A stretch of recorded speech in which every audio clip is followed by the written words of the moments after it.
haluin. Hahaluin mo at ibubuhos mo ang evaporada sa mixture maha o sa maha mixture.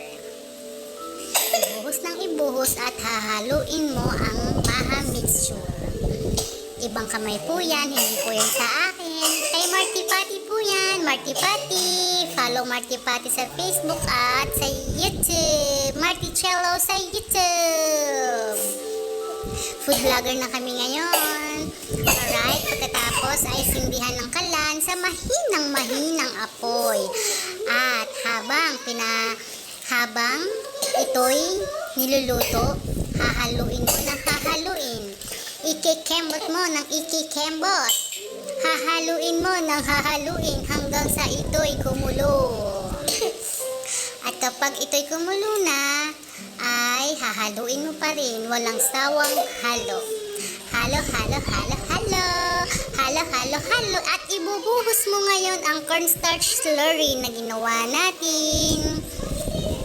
At hahaluin mo ng hahaluin hanggang sa ito'y maging malapot, mga kapati. Ayan na, lumalapot na. Lumalapot ng lumalapot. At ayan na, malapot na. At ilalagay na natin siya sa mga container. At ito'y handa na natin sa mga bisita natin. Ang ating mga bisita ay ang ating mga anak din nakakain. Ayan. Palalamigin lang natin.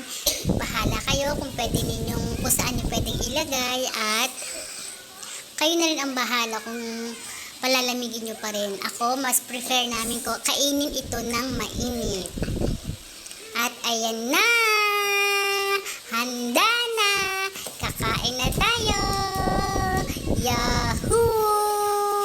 Nag-aabang na ang mga bibig ng mga kakain.